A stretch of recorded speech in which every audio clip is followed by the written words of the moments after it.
Nos quedamos entonces con la idea del bloque pasado, ¿no? Es decir, muestra allí la parte negativa de Aarón, pero con un propósito positivo. Sí, sí, sí. Claro, ahí entramos en una idea que tiene cierta tensión, Ujú. pero que es muy importante, es fundamental.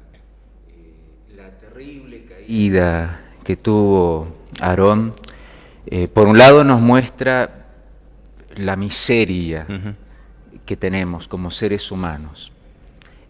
Todas las posibilidades, decíamos, todas las oportunidades, privilegios que Dios Ujú. nos regala, tantas cosas para conocer del amor de Ujú. Dios, no tanta luz que Él nos da, y sin embargo, ¿qué Pero nos estamos hace poner haciendo un con poquito los eso? pies en la tierra, es decir, el ser Claro, humano depende continuamente de Dios. Si hay algo exactamente, bueno, no es exactamente, por nosotros, exactamente. no es por nosotros. Y la otra cara de esto, que Sí, ahí es donde me refería a cierta sí. tensión, es que el Señor escoge seres humanos para que puedan mostrar Ujú. en vivo y en directo, en acción, la gracia de Dios. Ujú. Porque es un concepto fundamental en la historia de la salvación. El Señor llamó permanentemente a seres humanos imperfectos, con tantas limitaciones y con tantos capítulos tristes en sus historias. Ujú.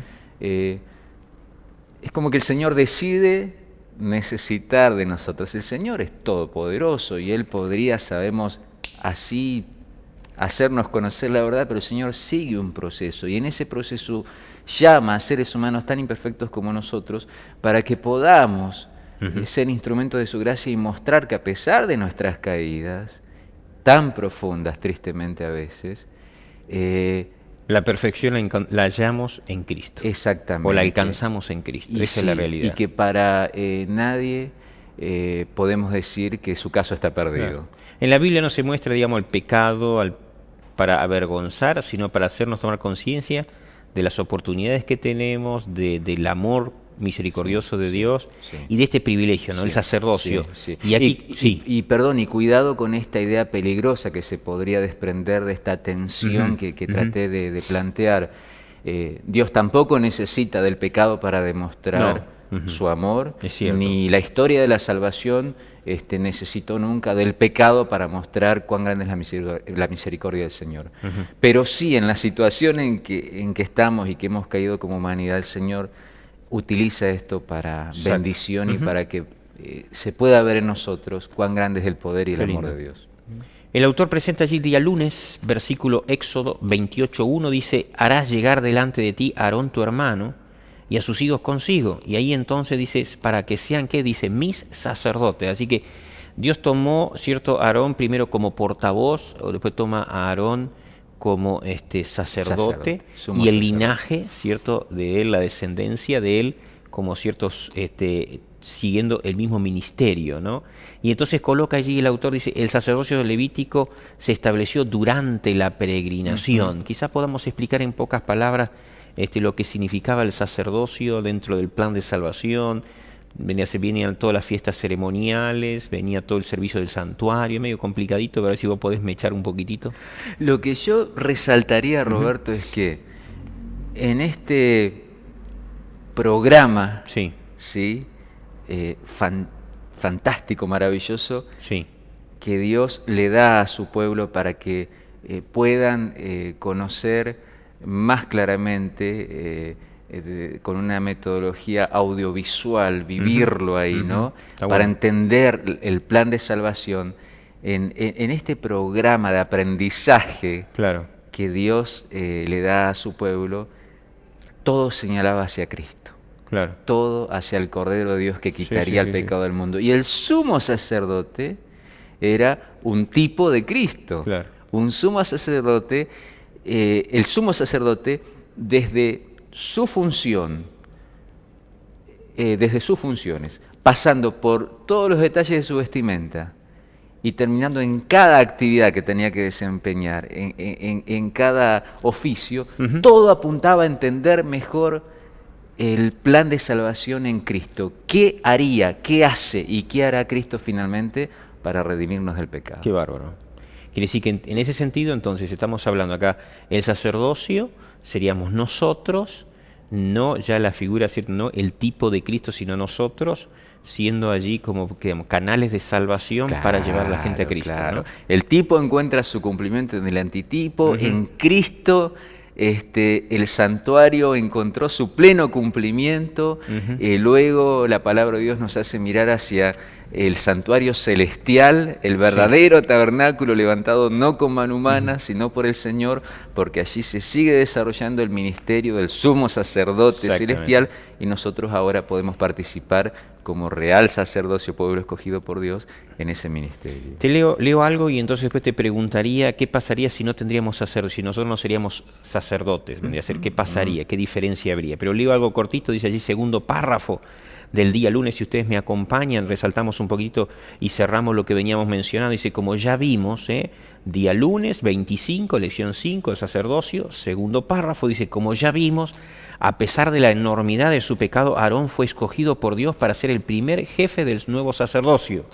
Esto muestra que los sacerdotes necesitaban ser capaces de relacionarse con la gente a la que representaban ante Dios, porque eso era exactamente lo que estaban haciendo. Y agrega allí, actuar como representantes, mediadores entre la humanidad caída y un Dios santo.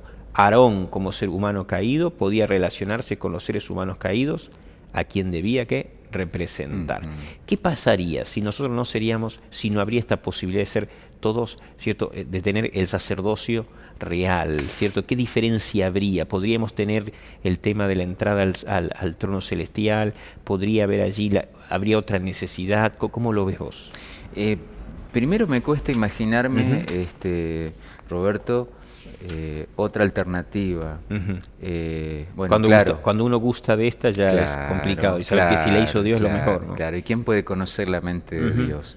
Dice el apóstol San Pablo. Pero yo creo que lo más triste y el problema más grande de que no estuviese este plan no es tanto que el Evangelio entonces no podría ser anunciado, o los seres humanos quedarían sin intercesión a su favor, porque el Señor siempre va a proveer todo lo necesario para la salvación de sus hijos. El problema sería que nosotros, los que tenemos el privilegio, el llamado del Señor a participar en el real sacerdocio, nos quedaríamos sin la experiencia más profunda y más importante para nuestra salvación. ¿Por qué? Porque cuando participamos de este llamado es cuando nosotros en ese proceso somos salvos. El Señor nos manda a predicar el Evangelio, a interceder por las personas, a llevar en nuestro corazón, como lo vamos a ver en los próximos bloques, el pueblo de Dios, llevarlo en el corazón, ¿no? Como el sumo sacerdote llevaba las 12 piedras que representaban al pueblo de Dios en su corazón. Llevar ese peso, en el buen sentido, en el corazón, porque en ese proceso nosotros experimentamos la salvación. Creo que somos testimonios vivos de la gracia de Dios y eso te operando en nosotros, ¿no? Eso te transforma. Aquí dice el autor, dice, en el siguiente párrafo, dice, en la última parte, dice, tenían que ser diferentes, no de una manera arbitraria, sino diferentes en un sentido sagrado. Sí. Así que ese sacerdocio es un compromiso, es una responsabilidad, además de ser un privilegio, de ser todo, ¿no? Es un compromiso, insisto, y en ese proceso somos salvos, o sea, los primeros beneficiados con este plan del real sacerdocio, somos nosotros, ¿sí? Y de poder presentarnos ante el sumo sacerdote, ante Cristo, ¿cierto? Sin necesidad de un intermedio. Es decir, la entrada para mí es poder acceder a su presencia para clamar, como dice Hebreos 4:15, hallar oportuno socorro directamente ante su trono, sin necesidad de ningún intermediario, pero a la vez, al acceder a su trono, nosotros transformarnos en un eslabón de esta cadena para llegar a otras personas. Creo que pero los primeros beneficiados, insisto, somos nosotros que podemos llegar a la presencia del Señor directamente. Si no, no lo podríamos hacer. No. Y ese es el mayor privilegio. Exactamente. Qué lindo, y qué lindo que lo experimentemos diariamente. La entrada directa al trono de la gracia. ¿Gracias a qué? Vaya la redundancia, a este sacerdocio, a este real sacerdocio que Dios nos ofrece.